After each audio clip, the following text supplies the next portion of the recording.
Eating 3 2-minute rounds in the 155-pound division. Once again, our referee in charge will be Joe Sullivan. Introducing first, he'll be fighting out of the blue corner. He entered the ring wearing white trimmed in black.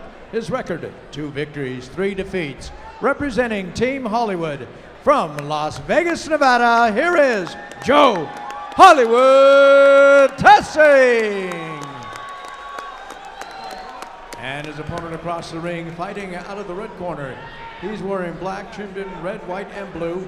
With a record of 2 victories and 4 defeats, he fights for Elite One. Also from Las Vegas, Nevada, here is Sean the Omen Rodriguez.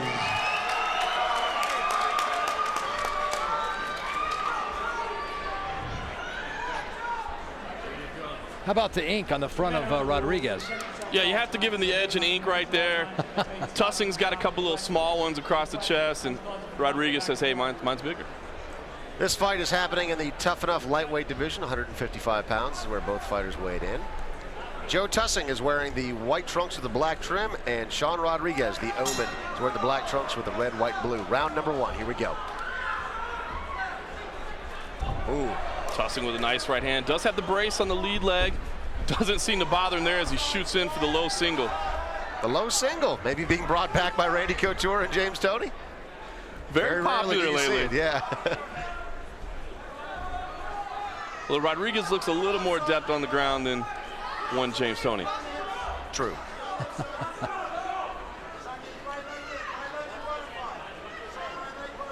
Doing a nice job of controlling the posture of Joe Tussing, not letting him create that distance that he needs to really open up with some punches. However, Tussing moves to the half guard. Yeah, Tussing doing a good job of staying up and trying to pass out, but Rodriguez does have those long, lanky limbs underneath and doing a good job of controlling it at least a little bit and controlling the top so that there's no posture up and no punches have landed from the top yet. It's amazing how fast these rounds go by. Less than a minute left in the opening round here of Joe Tussing. Here's where Rodriguez can be dangerous with these long legs. He's got the right leg up on the shoulder. Oh boy, this could be bad news. He's going for the arm, and Tussing spins out of it. Nice move. Great defense by Tussing. Felt it coming. Looked like he might be trapped there momentarily, but spun out. Safe position here in North-South.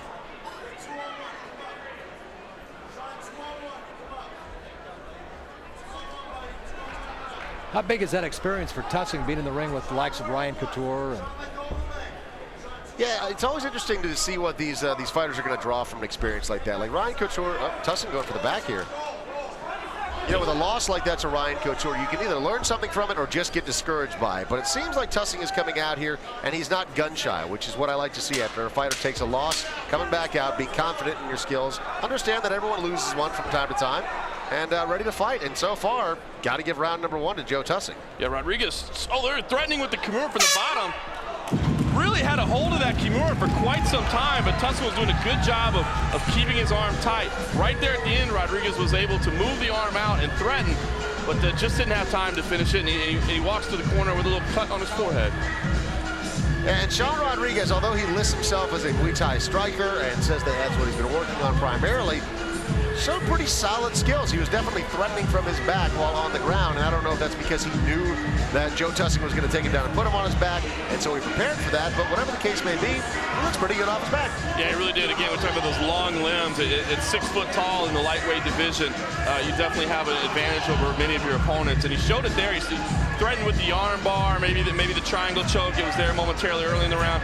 Did have the Kimura from underneath in the very end of the frame.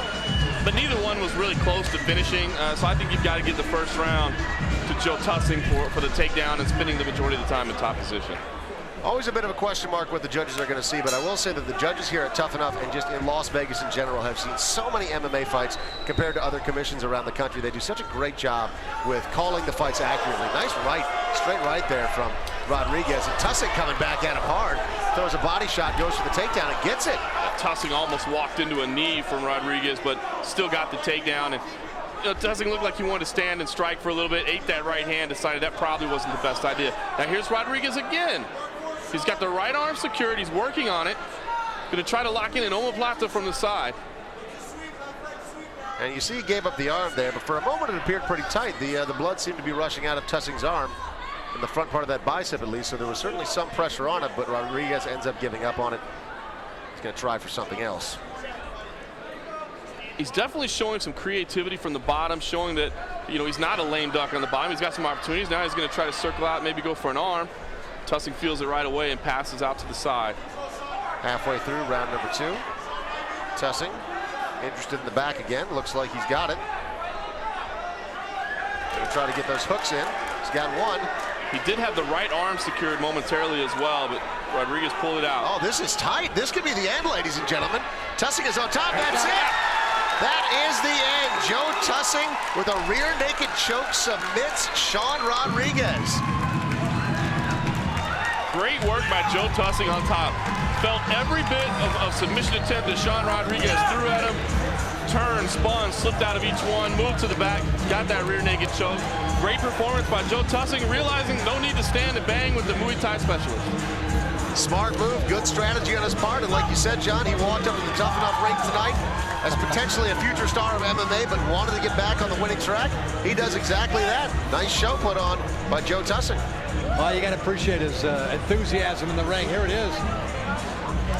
Final moments here of the second round, right before the submission. You see that arm just slips right underneath that chin, and even though he was riding pretty high on his back, it's when he got that second hook in. Yeah, and he didn't even get it in, did he? No, he never. It didn't look like he got the second hook in, and you got to wonder what Rodriguez was doing with his arms. The right arm was initially trapped by the leg. He moved that in, felt that he was threatened, but he didn't go to try to peel that choke off. So just kind of an unfortunate error by Sean Rodriguez to give up the submission there. Joe Tussing walking away with a win. Here's the official announcement from Jake. Ladies and gentlemen, this contest ends at 1 minute 17 seconds of the second round. The winner by rear naked choke, Joe Hollywood Tussing.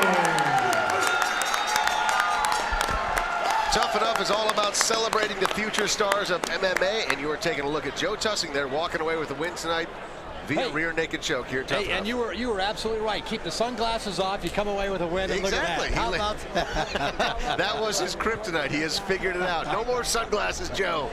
We're coming back to the Orleans in just a moment for more of the future stars of MMA and Tuff-N-Uff. Every Saturday night at 10:30 p.m. on Vegas TV, Tuff-N-Uff brings you the future stars of MMA. Watch as the country's top amateur fighters from the best gyms prove if they're tough enough. Every Saturday night at 10:30 p.m. on Vegas TV.